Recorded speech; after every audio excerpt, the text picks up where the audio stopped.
Pronto, professor, a gente já está ao vivo, pode seguir. Ok. Bom, mais uma vez, boa noite então a todos. Ah, É com muito prazer que eu recebo todos aqui para a continuidade das nossas atividades do Observatório de Proteção de Dados. Lembrando que o Observatório de Proteção de Dados, ele é uma atividade do grupo de pesquisa Temas de Processo Civil Contemporâneo, ligados ao nosso programa de mestrado em Direito da Sociedade da Informação, das nossas FMU. E hoje teremos o prazer de tratar do tema Direito à Autodeterminação Informativa, que será conduzido pelo meu colega professor Dr. Ricardo Liebmann Waldmann, que é o coordenador do nosso mestrado em Direito da Sociedade da Informação e também tem o título de doutor pela Universidade Federal do Rio Grande do Sul, onde obteve também o título de mestre e onde também se graduou. O professor Ricardo também é professor da Escola de Direito da PUC do Rio Grande do Sul e, como atividade profissional, é advogado. Temos também a colaboração do nosso mestrando, Devanildo de Amorim Souza, que é graduado em Direito pela nossa FMU, e ele é bolsista institucional da FMU e, como atividade profissional, é advogado. Mostrando essa grande interação com outras carreiras, também contaremos com o nosso querido Luiz Delcides Rodrigues da Silva, que é graduando em Direito na nossa FMU, mas o Luiz Delcides, ele é jornalista, né, exerce a sua profissão de jornalista, e ele é pós-graduado, lato sensu, em Marketing e Comunicação Integrada pela Universidade Presbiteriana Mackenzie. Então, nós teremos aqui várias visões e não só a visão do direito sobre esse tema importantíssimo, ligado, né, o tratamento de dados, a uma série de outras atividades conforme as exposições. Né? Então, vamos dar início à nossa exposição. Eu passo a palavra ao professor Ricardo Liebel Waldmann.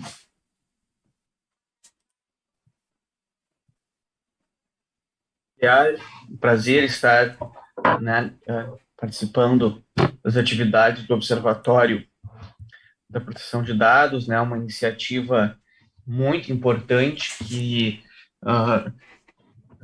é uma forma de, né, de garantir efetivar a inserção social do nosso programa a partir da pesquisa, né, que é uma das principais atividades do mestrado em Direito da Sociedade da Informação. Então, eu poder colaborar aqui com essas discussões, né, junto aqui com o Luiz Delcides e com o Devanildo, enfim, é um prazer, e a gente traz aqui também, sabe, algumas coisas das pesquisas realizadas, né, na Universidade de Salerno, na Itália, onde estive recentemente. Então, a gente vai poder trazer algumas questões aí importantes. A gente combinou, né, na divisão da exposição, então, que os guris começam, né, o Devon e o Luiz, e depois eu vou fazer mais propriamente a minha intervenção, né. Só é importante, então, destacar realmente da importância do tema, né, de ser um direito que ganhou, né, uma positivação importante na nossa Constituição Federal muito recentemente, né, que já vinha sendo reconhecido pela jurisprudência, e que, né, também objeto de trabalho que nós escrevemos, né, professor Vigliari, que pretendemos ainda escrever mais, né, sobre o tema, no enfoque aí jamais da proteção difusa desse direito. Eu tô, eu tô só com um problema com relação ao compartilhamento do slide, porque quando eu subo aqui o slide, ele me tira a visão da apresentação. Então eu acho que eu vou fazer o seguinte, eu vou abrir ele em meia tela aqui.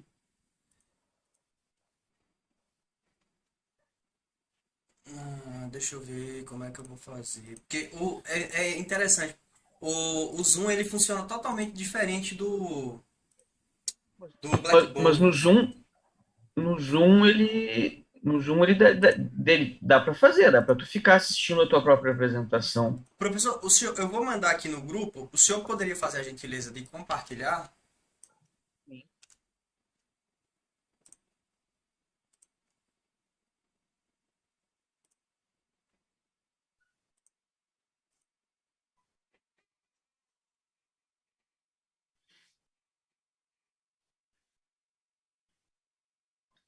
Você mandou para o grupo Mandei no grupo PD? do OPD.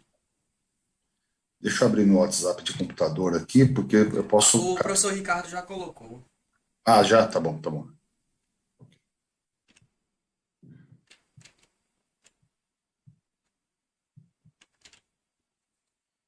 Pronto.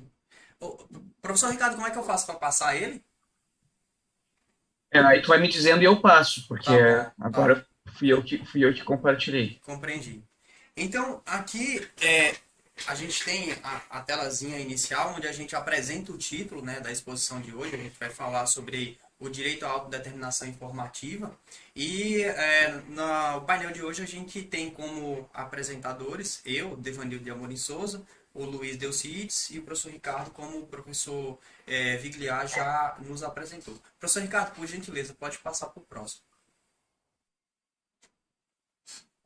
A questão da autodeterminação informacional. A primeira pergunta é possível o Estado ter um banco de dados onde categoricamente você pode categorizar especificamente os indivíduos, por exemplo, questão de cor, questão de raça, questão de sexualidade, questão de opções religiosas, questões de geolocalização. É possível essa classificação, esse empoderamento estatal de saber de fato onde e o que cada jurisdicionado pode vir a pensar, a capacidade econômica de cada jurisdicionado. É possível esse tipo de medida por parte do Estado? Essa é uma primeira indagação. Professor, pode passar para o próximo, por favor. Nos anos 80, chegou ao Tribunal Constitucional Alemão a questão da autodeterminação por meio de um censo.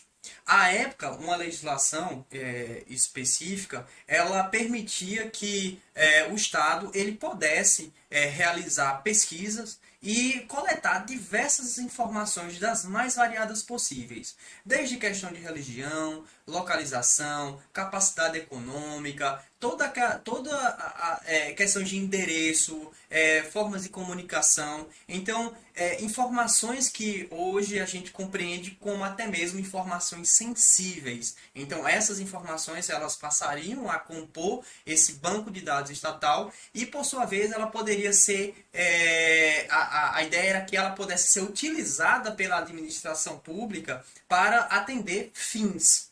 Só que aí a questão é, que fim? E aqui a gente vai aprofundar-se um pouco mais. Professor, pode passar para o próximo, por favor. Próximo slide. Aí, pronto. Nesse período histórico, a gente tinha aí acabado de vislumbrar as marcas e a potencialidade lesiva que o Estado poderia proporcionar à humanidade. Ou seja, havia aquele corpo social acabado de vivenciar as drásticas experiências de um poderio estatal frente ao cidadão por meio da Segunda Guerra Mundial. A Segunda Guerra Mundial, basicamente, ela deixou evidente o quanto que o Estado ele pode, de certa forma, contribuir para o desprestígio à condição humana. E agora, no cenário mundial, a gente tem vivenciado o quanto um Estado ou desentendimentos entre Estados podem comprometer significativamente o que se compreende por condição humana. E naquele momento histórico, muito por influência desse autor chamado George Orwell, ele evidenciava a ideia da vigilância perene. O que é que se faz quando você tem um controle das informações de alguém que possivelmente pode ser manipulado por você? Então, havia naquele momento, no imaginário coletivo, uma desconfiança fortíssima com relação ao que poderia ser feito com essas informações. Qual os fins que poderiam ser dados a essas informações. À vista disso, houve uma enxurrada de ações visando conter a efetivação desses levantamentos por parte desse censo, que encontrou legitimidade por meio de legislação que cumpriu todos os rigores legislativos, porém, no contexto material, foi questionada e, de fato, quando eu ouvi dizer que tinha sido uma enxurrada de ações, eu não imaginei que foram tantas, mas foram mais de 1000 manifestações formais no sentido de conter essa legislação, evidenciando categoricamente que aquela medida, tal, muito possivelmente por influência daquele momento histórico que estava sendo vivenciado, demonstrava a verdadeira desconfiança no Estado sobre os fins que poderia ser dado a esse controle desses dados que, aqui, como a gente está mencionando, a gente está trazendo no contexto de que pode ser compreendido como algo de sensível, dados sensíveis, né? O professor pode passar para o próximo, por favor.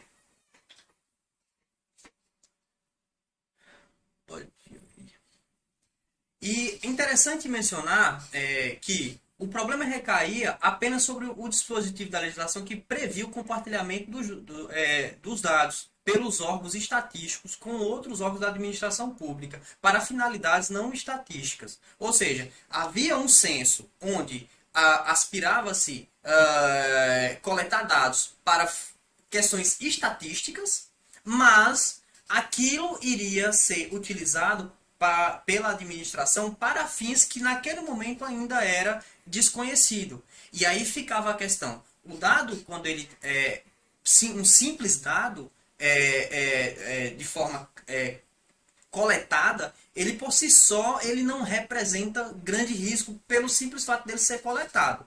Mas o fato de isso ser utilizado em momentos futuros para situações que ainda, naquele período que foram coletados, não existia, aí foi onde veio toda a preocupação dos contornos que isso poderia ganhar. E foi exatamente esse o ponto da discussão. Pode passar para o próximo slide, por favor.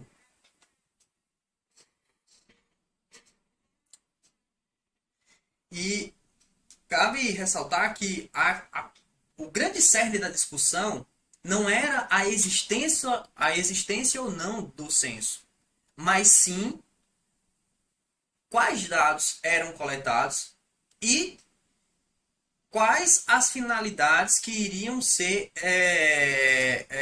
vislumbradas posteriormente. Então, esse foi o cerne da discussão. Então, não se questiona a possibilidade de se realizar censo, até pelo fato do caráter de políticas públicas e diversos outros impactos que podem resultar. Mas a questão do emprego de informações a situações que podem sair do controle. Essa ausência dessa previsão é de fato o fator que norteou essa preocupação dessa tomada de decisão do Tribunal Federal Alemão. Pode passar para o próximo, por favor.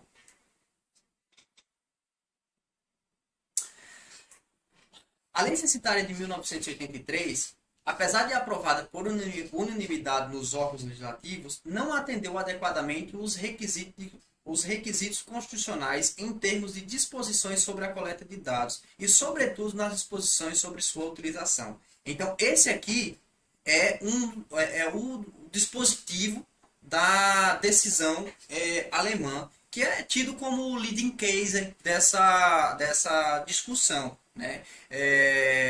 Então, a parte fulcral da ideia me parece ser essa narrativa. Aqui eu coloquei o QR Code para quem estiver assistindo ao vivo, até depois quem quiser tomar conhecimento da decisão completa, pode apontar a câmerazinha do celular para o QR Code, que vai aparecer o linkzinho, e você vai ser direcionado para a página do Tribunal Federal Alemão. Tá? Pode passar, por favor.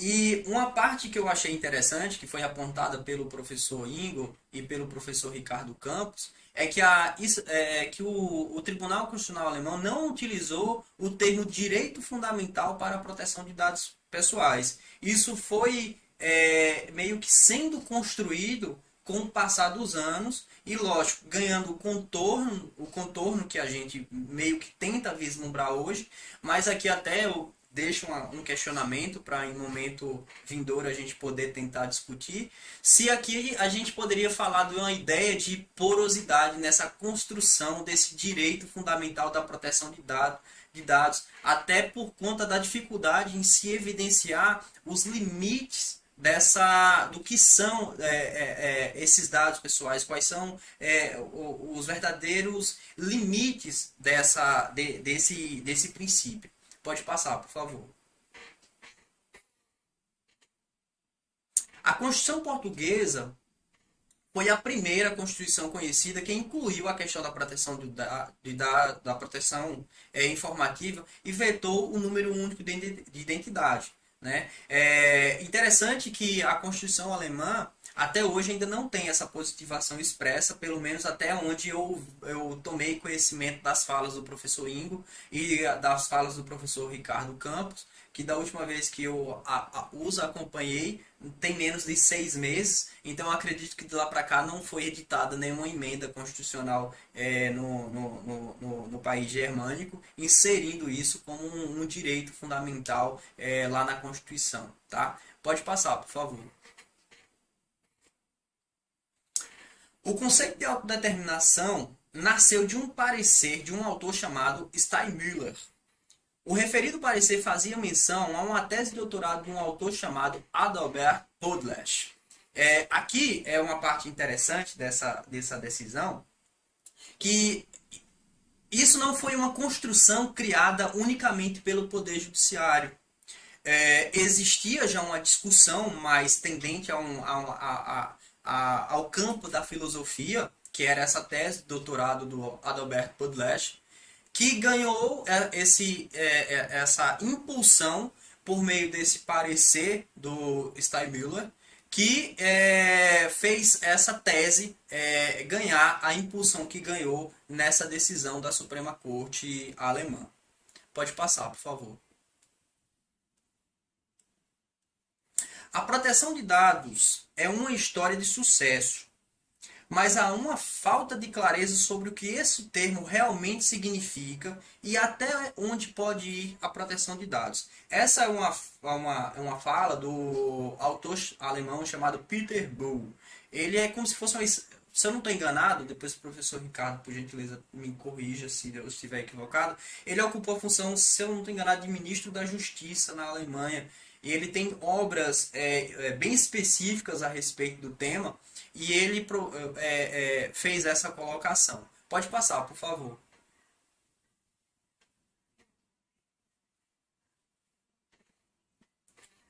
Pode passar para o slide 12. Deu algum erro aqui?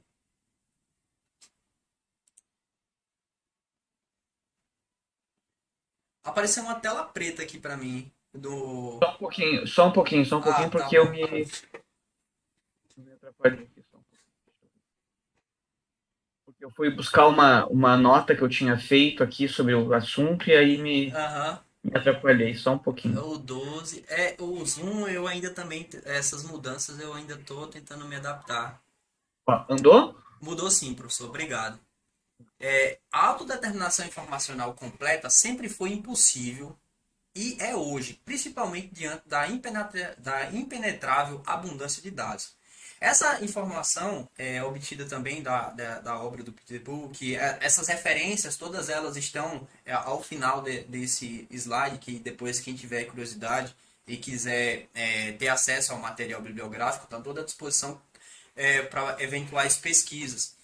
Eu achei super interessante essa fala, até porque, meio que lembrando de uma exposição que eu fiz no grupo do professor Vigliar, aqui vem a própria ideia de que a gente não é senhor nem na nossa própria casa, que é a nossa cabeça. A gente não escolhe o que a gente pensa. Então, trazendo à tona uma ideia de que essa ideia de a gente ser livre, assim, de toda e qualquer ingerência, é meio que uma utopia, até porque a gente não consegue desapegar das cargas ideológicas que a nossa vivência, por a gente estar mergulhado na nossa sociedade, a gente absorve várias compreensões a respeito de muitas coisas que, por sua vez, ganham contornos até de modo inconsciente em nossas tomadas de decisão. Então, grosso modo, é mais ou menos a gente meio que mencionar que a gente não controla aquilo que a gente pensa. Ou, parafraseando o Friedrich Nietzsche, é mais ou menos aquela ideia de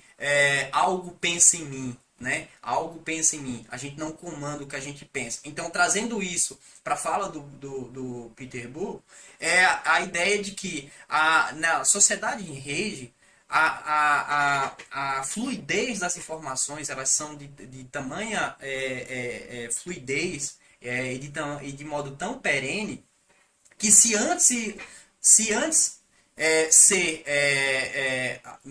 essa ideia de autodeterminação ser unívoca no sentido de algo possível, se antes isso já não era possível, hoje é que isso não é possível mesmo. Agora a questão essa violação ela pode se dar de modo arbitrário, que é aí onde a gente chega na própria ideia das fake news, no sentido da manipulação da opinião pública, ou seja, uma ingerência arbitrária, né?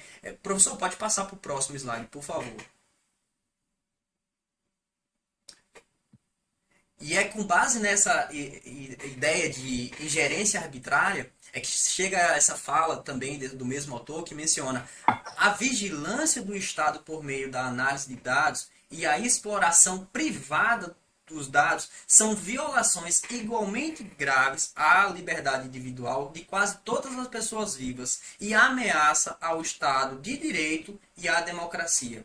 Essa frase eu preciso levar ela para o professor Irineu, eu tenho certeza que ele vai gostar muito de ouvir, porque realmente vai ao encontro de todas as preocupações existentes com relação à utilização de robôs no sistema eleitoral, na questão do enviesamento das decisões por meio de pressões causadas propositalmente para, de certa forma, comprometer os julgadores, os influenciadores, no sentido de pressioná-los, né, de constrangê-los de forma não racional, mas de forma moral, de forma populista. E isso, por sua vez, conforme a gente aqui entende, se coaduna com essa ideia do professor Bull, onde menciona que isso atenta contra o Estado de Direito e a própria ideia de democracia. Pode passar, professor, por favor.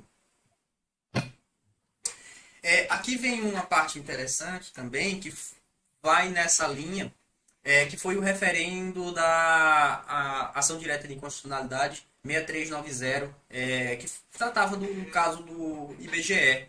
E aqui tem uma fala da ministra Rosa Weber, onde ela menciona o seguinte: a necessidade de formulação de políticas públicas que demandam dados específicos para o desempenho dos deveres dos diversos quadros de enfrentamento não pode ser invocada como pretexto para justificar investidas visando ao enfraquecimento de direitos e atropelo das garantias fundamentais consagradas na Constituição da República. E isso é super interessante porque traz aquela ideia de que, no momento, a gente pode coletar para uma finalidade bacana. Só que se a gente não regula isso de forma precisa, o corpo social, isso lá na frente, pode ganhar novos contornos.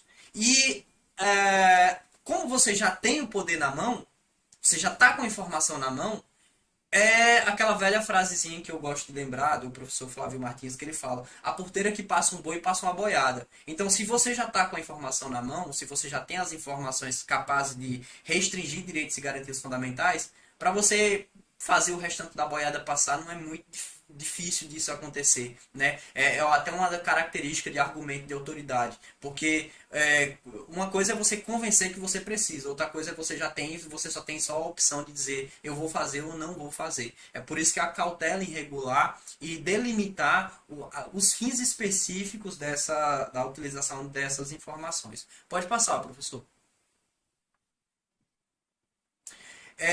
Por fim, meio que já encerrando minha fala e dando espaço para o colega Luiz e posteriormente o professor Ricardo fará as conclusões a respeito dessa exposição, a emenda constitucional 115 ela inseriu expressamente no texto constitucional a proteção de dados pessoais entre no rol dos direitos e garantias fundamentais.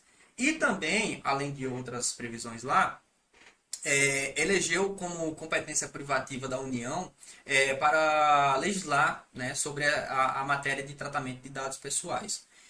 Pode passar, professor, para o próximo slide. Perfeito, muito obrigado, boa noite a todos, obrigado, Devan, obrigado, professor Ricardo. Veja só, essa frase é muito interessante do Wittgenstein, né? É fácil conseguir uma linguagem consistente. Linguagem consistente, o Devan acabou de expor a emenda constitucional 115, que trata da proteção de dados entre os direitos e garantias fundamentais. Isso é uma linguagem consistente. Os direitos e as garantias fundamentais, como estão elencadas hoje no artigo 5º da Constituição Federal. Incomunicados é um campo de batalha. Agora, voltando um pouquinho para a linguagem consistente, a palavra, um exemplo muito assim, básico, a palavra de mãe também é uma palavra, é uma linguagem consistente. Por que não? A palavra de um pai, quando vai dar bronca no filho, ou especialmente quando existe uma casa com muitos membros, uma família com muitos membros, há uma linguagem consistente por parte do chefe, diante de uma semiótica de linguagens ali, vamos colocar assim, semiótica sobre os signos dos seus significados. E nesse sentido, eu coloco membros da família como semiótica pelo seguinte, porque existem diferentes timbres, existem diferentes idades, então isso forma uma semiótica. E essa semiótica, ao aplicar isso dentro do direito, cada cidadão tem suas características, tem suas maneiras de pensar, são indivíduos de diversos gêneros, cores, gostos musicais diferentes. Por que não chamar todo esse contexto de semiótica, de acordo com eu acabei de dizer, que é o conjunto dos seus signos e significados? Então, há um campo de batalha dentro de todo esse universo existente entre os povos, especialmente dentro do nosso contexto brasileiro, um campo de batalha composta de perguntas e expressões afirmativas e negativas. E aí, tem um treinamento, o exemplo que eu trago é o treinamento de question and answer, né? Ou, no português, pergunta e resposta, que nós fazemos durante as entrevistas com celebridades, ou até mesmo profissionais, quando vão dar entrevista na TV. Às vezes o repórter pergunta, vem cá, hoje a pauta é essa aqui? Ok, então se a pauta é essa, então nós vamos conversar. A minha pergunta será assim, e a tua resposta será dessa maneira. Pode ser? Porque tem um tempo, né? Normalmente uma reportagem, ela tem mais ou menos 3 minutos.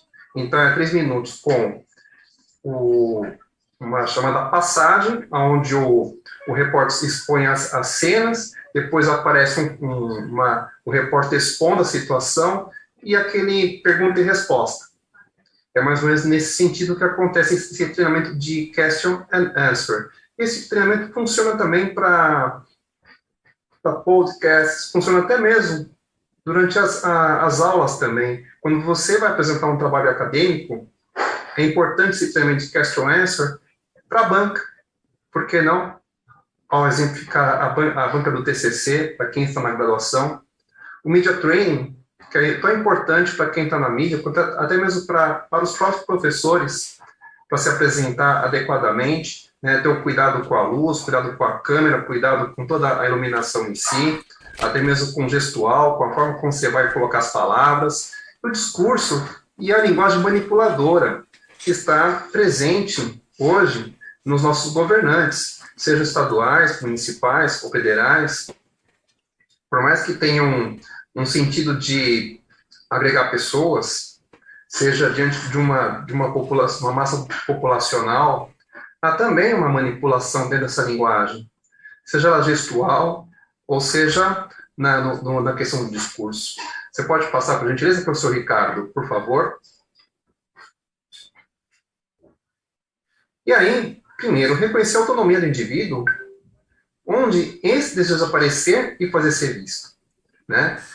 Reconhecer a autonomia desse sujeito, onde deseja aparecer, seja chefe de Estado, chefe de governo, chefe de família, uma maneira prática de chegar a um bom termo com o mundo e uma conduta capaz de solucionar problemas ao entrecruzamento dos objetivos humanísticos da ação. Ou seja, é chegar a um denominador comum, é chegar a um consenso. Talvez o nosso grande problema hoje no Brasil é a falta desse consenso. Nós apenas, em vez de chegarmos a um consenso, esperamos que alguém estabeleça ordens, como voltamos lá atrás na frase do Wittgenstein, para que a gente obedeça os comandos. E às vezes nós somos carentes desse consenso e chegar a um bom termo, como diz o Kant, nessa frase do Kant, quando há uma possibilidade de solução nesse entrecruzamento dos objetivos humanísticos da ação. Também é preciso falar da autodeterminação alicerçada no direito geral de personalidade, onde o indivíduo deve decidir como deseja se apresentar em público, a oferecer proteção abrangente e se apresenta como um direito de liberdade indistinto. Ou seja, ela tem que estar alicerçada no direito geral de personalidade, essa autodeterminação, e onde o próprio indivíduo tem a liberalidade de decidir como ele deseja se apresentar em público. Ele deseja se apresentar assim, com microfone, com câmera, para um grupo de pessoas. Pode passar, por gentileza, professor? Olha só como é que funciona essa autodeterminação. Existe uma mediação com um programa de decodificação. Essa mediação pode ser aqui, no Zoom, pode ser na universidade, pode ser o elemento humano também, através do professor, quando tem um debate entre alunos. Pode ser também a própria banca de TCC, por que não? Ou até mesmo a banca dos congressos que participamos, os congressos científicos.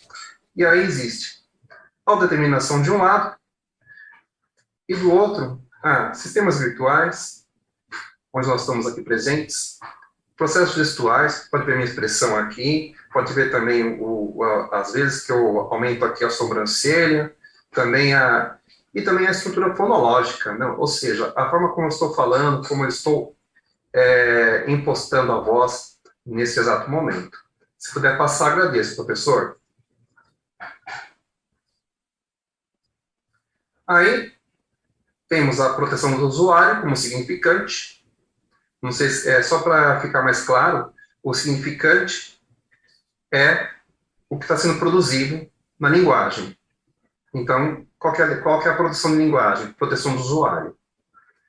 Por outro lado, há o significado. É aquilo que o receptor, o sujeito que está ouvindo a conversa, vai receber. É a autonomia na decisão de limites. E, entre os dois, o resultado são formas semióticas diferentes e transcodificadas. Lembra no começo da conversa? Semiótica é o conjunto de signos e significados. Então, se eu tenho um conjunto de signos e significados, eu tenho um conjunto de linguagens. Eu tenho as diferentes linguagens sendo apresentadas, e essas linguagens são transcodificadas. O que é a transcodificação? Eu estou emitindo uma mensagem. Lembra do telefone sem fio? Como é que era? Vai passando de um para outro, vai passando. Aí, de repente, o sujeito que ouviu a primeira mensagem, ele pode ser que lá no meio eu tenha uma distorção. Então, por isso que chama-se transcodificação da mensagem. Você pode passar, por favor, professor? Deleuze, na sua obra Crítica e Clínica, ele trata sobre potência e idiosincrasia de forças. Essa autodeterminação através das afecções do corpo, né? Afecções, gente, para ficar mais fácil, sabe o lance do álcool gel e do lavar as mãos? Isso é uma afecção, gente. Afecção do corpo, ou seja, eu tenho contato com um produto onde o ato de lavar as mãos, existe uma afecção entre um e outro. E essa palavra afecção, se a gente for olhar um pouquinho mais para trás, o próprio Spinoza, quando ele trata sobre os afetos, ou também o próprio Nietzsche, no Crepúsculo dos Ídolos, quando ele fala sobre a semiótica dos afetos, são as afecções do corpo. Esse movimento aqui é uma afecção. Ela está necessariamente consciente de si mesma e o sujeito. E é uma afecção ocorrente entre dois ou mais sujeitos. Ou seja, emissor e receptor. Então, há um reflexo, há uma reação quando o sujeito ouve a mensagem. E ao modificá-los, eles estão envolvidos em um ato comunicativo. Ou seja, emissor-receptor. O sujeito fala e o outro recebe. Os dois estão envolvidos nesse ato comunicativo. A mesma coisa quando um prefeito exibe uma ordem, ele vai lá e ele fala o seguinte: a partir de amanhã o comércio está fechado. Então, há um ato comunicativo entre prefeito e cidadãos. Há um ato comunicativo entre chefe de Estado e cidadãos. Se puder passar, professor, agradeço. Olha só, olha que interessante esse gráfico. Eu tenho usuário, depois, na sequência, controle da máquina, a vida como informação coletável e processável.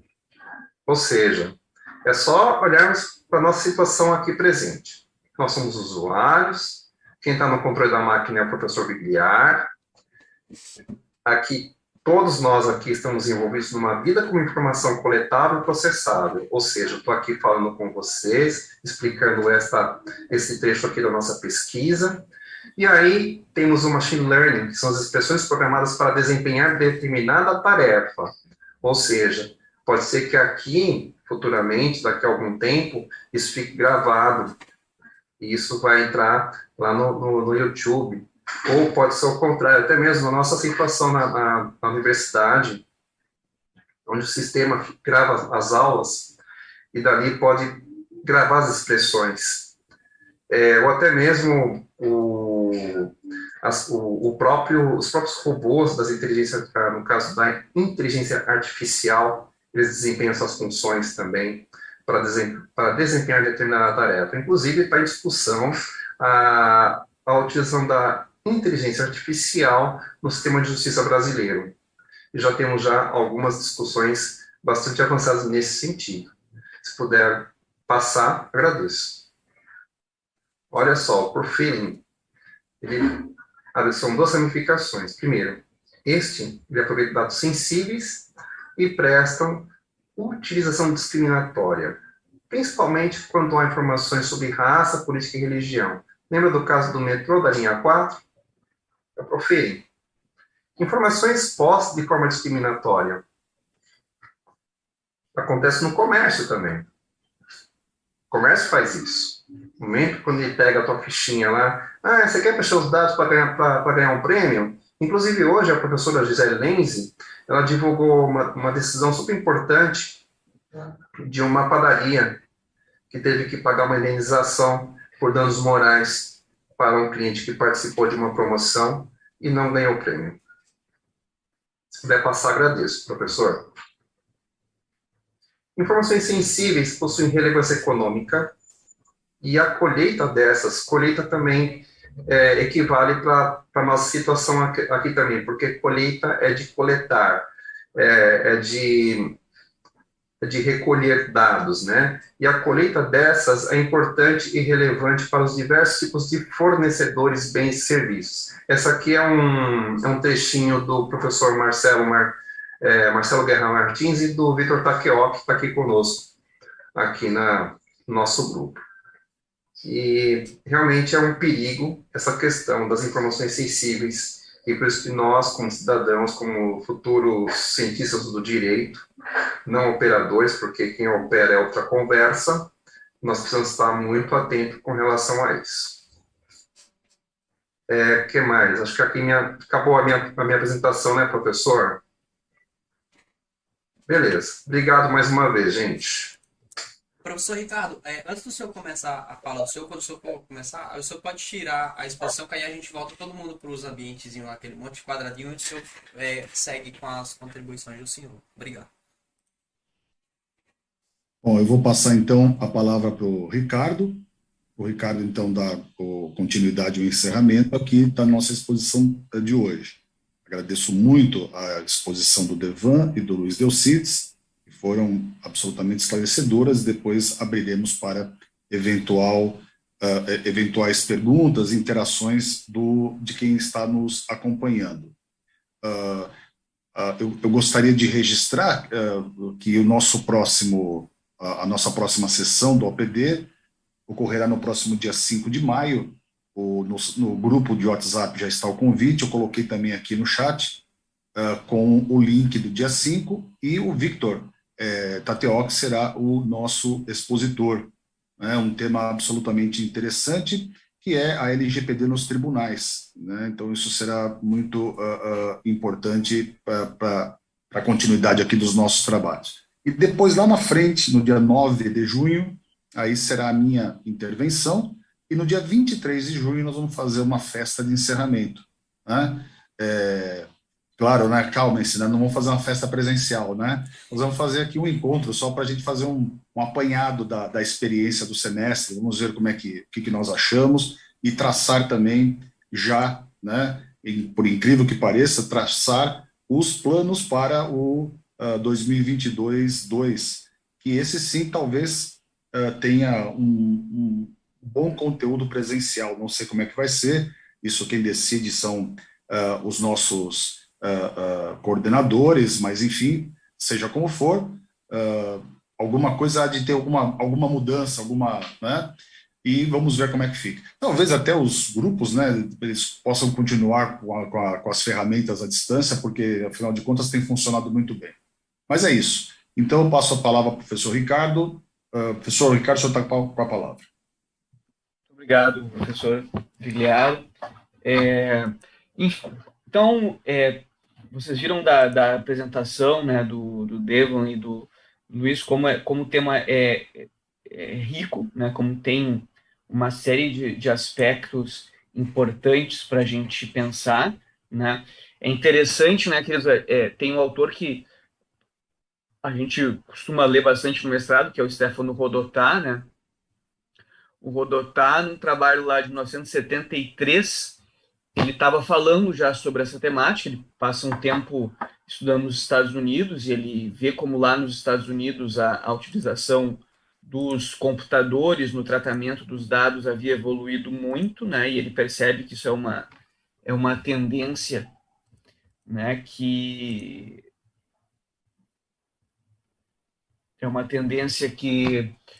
ia se espalhar pelo mundo, pela Europa, enfim, especificamente pela Itália, né?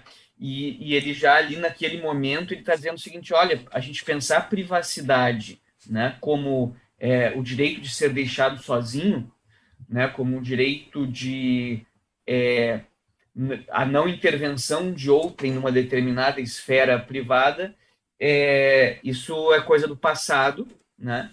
E se vejam lá, ele está falando início da década de 70, porque os dados das pessoas já estão expostos e vão ser cada vez mais expostos para uma série de empresas, especialmente no setor financeiro, mas também companhias aéreas, empresas automobilísticas, etc. E que, portanto, se a gente continuar entendendo, dizer ele, a privacidade como esse direito negativo de simplesmente evitar a intromissão, a gente não vai conseguir se proteger das intromissões que, de fato, já estão acontecendo e que vão aumentar cada vez mais nos computadores. Então, ele não fala lá em autodeterminação informativa, mas ele fala em controle pelo titular e pela sociedade, né, do uso que se faz dos dados pessoais, né? Muito preocupado, por exemplo, com a questão da vigilância, né, e dos efeitos que isso pode ter, né, para a democracia, né, dos riscos que isso traz para a democracia, né, o fato de que o poder público e grandes empresas e associações entre eles, né, o poder público também muito a serviço das grandes empresas, o quanto isso poderia ser prejudicial para a democracia. Mas aí há um desenvolvimento realmente importante na Alemanha, né, a partir dessa decisão do censo, né, e aí o que a gente percebe ali daquela decisão, como de uma série de decisões anteriores, né, do Tribunal Alemão, Tribunal Federal Alemão, que a ideia é a seguinte: os dados eles vão ser usados, né, e muitas vezes precisam ser usados, né? A questão é a gente estabelecer controle sobre como isso é feito, saber quais são as justificativas para isso, né? E aí, realmente, assim, a questão do chamado postulado de proporcionalidade é muito importante, né? Quem vai estudar direito constitucional, né, quem vai estudar direitos fundamentais, trabalhar com direitos fundamentais, tem que entender, né, o postulado de proporcionalidade, né, as suas várias facetas, né, e que, inclusive, hoje está positivado, né, no âmbito do direito brasileiro, essas várias dimensões, né, na própria Lei de Introdução aos Normas do Direito Brasileiro, lá nos artigos 20 e 21, parágrafo único de cada um desses artigos. Então, é bem importante a gente verificar isso. Então, o que isso implica, né? Como o Devon estava colocando. Para que se vai usar, né, aquelas informações, né? No caso do censo, queria saber sobre as férias do sujeito, como, né, enfim, onde é que o sujeito tinha ido, quando tinha gastado, etc. Qual é a relevância disso, né, para o poder público, né? Enfim, por quanto tempo vai ser usado, etc. Né? Então, realmente, isso é bem importante, porque tu vai fazer o quê? Uma ponderação, né, um sopesamento entre, de um lado, né, o direito do titular, né, a proteção de seus dados pessoais, né, que é um direito que é preciso que se diga assim, ele é muito relativizado hoje em dia, né, pelo próprio Regulamento Geral de Proteção de Dados nos Estados, na União Europeia e pela nossa Lei Geral de Proteção de Dados. Quer dizer, hoje o consentimento é uma das causas possíveis para o tratamento de dados pessoais, ao lado de muitas outras, inclusive dados sensíveis, né? No modelo europeu, né? Se dados genéticos podem ser utilizados, mesmo que o particular não consinta, se o investigador, né, se a pessoa que está fazendo a pesquisa com essa genética, provar que isso é necessário. Então, aí a gente vê o quanto, né, essa ideia de um direito à proteção de dados, e como exercício de uma autonomia, ele está a perigo, né? Mas, enfim, então esse direito ele vai ser sopesado, né, com outros interesses, como, por exemplo, o direito à saúde, como, por exemplo, se você vai pensar em termos, né, da mídia, né, quer dizer, a liberdade de expressão, liberdade de imprensa, porque os nossos dados pessoais são usados hoje, né, o Luiz Alcides falou de várias situações em que as pessoas se manifestam, né, em redes sociais, em aplicativos de streaming, etc. Você pode pensar WhatsApp, Telegram, etc. Quer dizer, são vários elementos em que os nossos dados pessoais são utilizados para fazer chegar em nós mensagens, né? A mídia tradicional, pelo menos a televisão, principalmente o rádio, não precisavam dos nossos dados pessoais para fazer chegar na gente informação. O Google, o YouTube, Facebook, etc., eles usam os nossos dados pessoais para passar a informação para passar as informações. E também o governo utiliza isso para fazer chegar e para chegar em nós e também para estabelecer critérios para políticas públicas, né? Bom, e aí nós chegamos, né, no mandado de segurança ali citado pelo Devon, né, o mandado de segurança, perdão, na medida cautelar, né, apontado pelo Devon, lá o referendo dela, da 2020, tratando da temática, né, do uso de dados decorrentes do uso de aparelhos celulares pelo IBGE para, enfim, tentar estabelecer algumas políticas de enfrentamento da pandemia. Então, de um lado, a gente tem o direito à proteção de dados, autonomia informativa, né? Se a gente olha na decisão, não está muito claro se qual é a fronteira? Privacidade, proteção de dados, né? Autonomia informativa é a mesma coisa que proteção de dados, fazendo da privacidade. A decisão ela não tem essa precisão conceitual, né?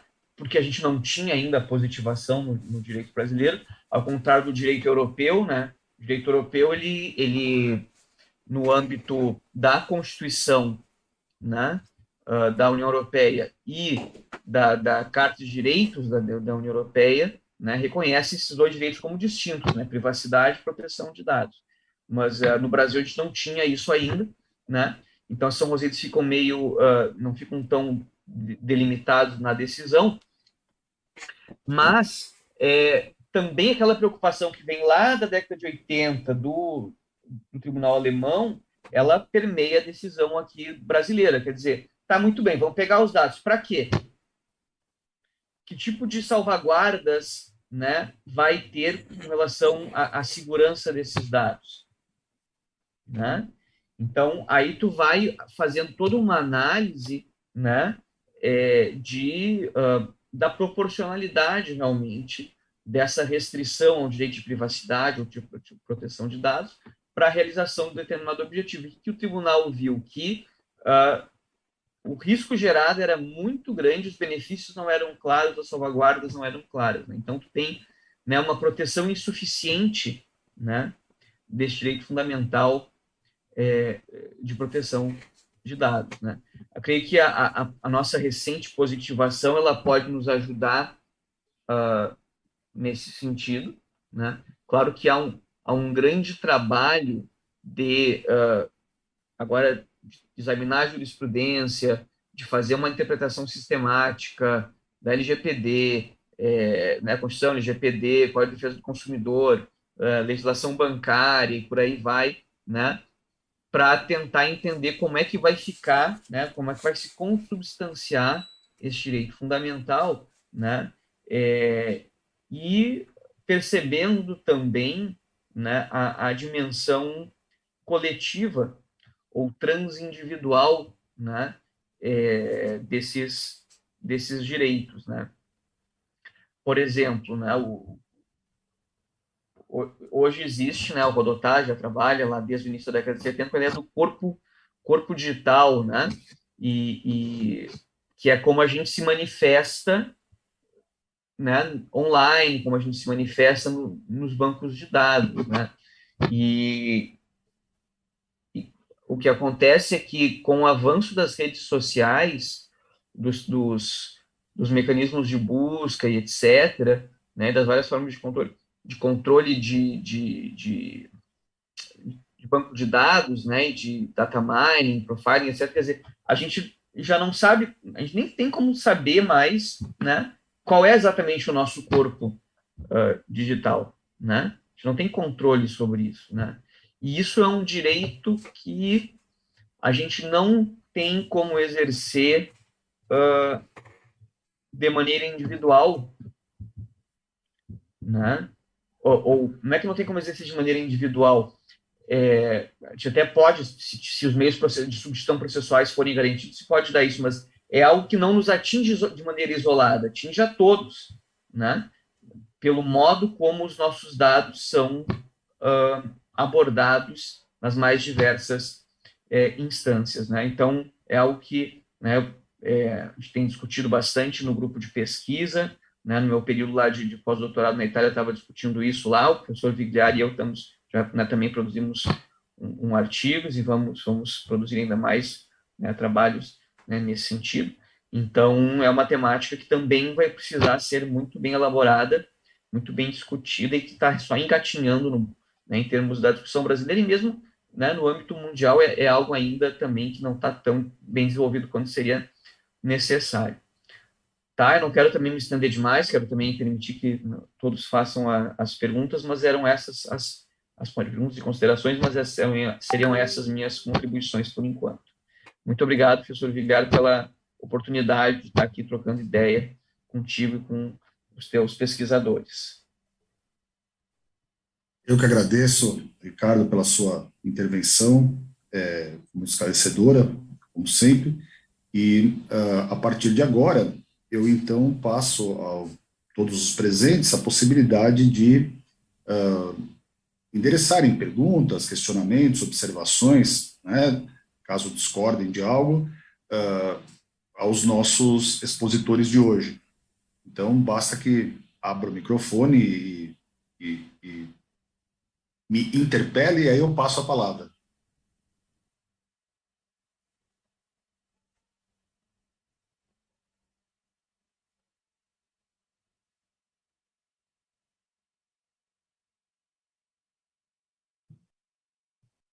Os colegas foram embora? Onde estão os colegas? Cadê vocês, colegas? Bem, bom, se alguém quiser pedir a palavra, pode, obviamente, pedir, como eu falei ainda há pouco, mas só uma observação importante que o professor Ricardo fez agora, bem no término da exposição dele. Existe um trabalho antigo, relativamente antigo, quando se estava discutindo sobre tutela coletiva. Então, eu estou falando do ano aqui, 1985, 7, enfim, nesse período. Uma coisa muito importante que trata de decisões individuais com reflexos coletivos e decisões coletivas com reflexos individuais. Havia essa dupla mão que foi muito estudada, até que as dúvidas foram sendo sanadas. Mas uma coisa que chama a atenção que o Ricardo diz é que realmente uma decisão para um indivíduo relacionada à exposição de seus dados indevidamente e assim por diante, esse tema ele é tão delicado que, invariavelmente, isso tem um reflexo para todos. É claro, eu não estou dizendo que nós teremos aqui uma extensão dos limites subjetivos da coisa julgada. Não, não é isso. Né? É claro que a decisão, como regra, é inter partes. Ok, tudo bem. Mas existe esta preocupação porque todos nós estamos nesse mesmo barco do tratamento de dados. E essas decisões, elas são importantes. E uma coisa que o Devan vem também conversando comigo há muito tempo, que é um outro tema que me agrada demais, que é justamente a formação, né, da jurisprudência sobre isso, e que pode ser algo absolutamente, enfim, um acidente, pode acontecer um grande acidente para muitas pessoas até que isso seja consolidado. Basta vocês lembrarem que nos anos 1990, com o Código de Defesa do Consumidor ainda muito recente, nós tínhamos uma turma do STJ que dizia o que era aumento abusivo de mensalidade. E a outra turma do mesmo STJ dizia exatamente o contrário, sendo que o STJ serve para o quê? Interpretar a lei federal, portanto, o Código de Defesa do Consumidor. Uma intranquilidade total. Depois, como o Ricardo falou, ou foi o Luiz que falou, não lembro, depois, com o tempo, essas coisas vão, obviamente, se acalmando, a doutrina vai chamando aqui, os trabalhos científicos, por isso que as nossas investigações, elas são absolutamente importantes. A nossa contribuição, ela pode ser superada daqui a um mês. A gente faz um artigo e a contribuição é superada daqui, mas não faz mal. Nós temos que ir avançando nesse jogo de avançar devagar, mas temos que realmente, temos muito tema a tratar, né, que são absolutamente importantes, e ainda que individuais, com reflexos na nossa coletividade. Na outra via nem se fala, né, que aí eu vou deixar para o meu dia, que vai ser no dia 9 de junho, aí eu já vou ter bastante o que falar, vou deixar para esse dia. Ok? Devanildo, muito obrigado por tudo, pela sua prontidão sempre. Luiz, muito obrigado, parabéns também para você. Luiz, professor Ricardo, que também colega e coordenador do nosso curso, incentivador do OPD. Na verdade, o Ricardo me trouxe para o OPD, que é uma ideia do professor Ricardo, e nós vamos progredir, vamos mudar um pouco, né, de vez em quando, talvez mudemos aqui e ali o formato, mas vamos tentar fazer com essa proposta de gravar no YouTube e deixar isso, obviamente, à disposição de outros colegas pesquisadores para futuras reflexões e novos trabalhos. Devan, quer falar alguma coisa? Luiz, para encerrar? Professor, eu só queria agradecer a oportunidade, também a participação do professor Ricardo, a participação do colega Luiz e também dos colegas que estão aqui presentes, como a queridíssima Maíra, que tem um tempão que eu a vi presencialmente. Um fortíssimo abraço e é isso. Obrigado. Mais uma vez, muito obrigado aos professores, Vigliar, ao professor Waldman. Muito obrigado pela presença do Henrique, que é colega de sala, da Tereza também está aqui conosco, né? E de uma professora que é minha parceira de artigos, que é a Kátia, ela acabou saindo, a Kátia Likisbinski, que é lá do Sul também. E muito obrigado por vocês, pelo Icaro, Augusto, Karen e a Maíra Fugito, por terem nos prestigiado nessa tarde. Muito obrigado. Ricardo, quer falar alguma coisa para terminar? De novo, agradecer, né, dar os parabéns para ti, Vigliar, pelo observatório, né, e porque, de fato, né, ele está gerando frutos, está produzindo, né, e está fazendo discussões super relevantes. Então, meus parabéns, e parabéns ao Devan e ao Luiz pela exposição, e agradecer também a presença de todos e todas. Ok. Então, assim, todos já fizeram suas comunicações. Nós vamos encerrar, então, nossa sessão dessa noite e nos encontraremos com o nosso querido Vitor Tateoc no próximo dia 5 de maio, também às 17h30, né, para um tema que é a LGPD nos tribunais. Está começando agora, né, ela está estreando nos tribunais, né? Vamos ver o que o Vitor traz para a gente, se a gente tem alguma perspectiva, ou se nós vamos terminar a exposição com aquela ligeira depressão, né, no sentido de a coisa está indo mal, né? Mas vamos ver o que vai acontecer, vamos esperar o dia, ok? Um abraço a todos, felicidades a todos e até breve. Até lá.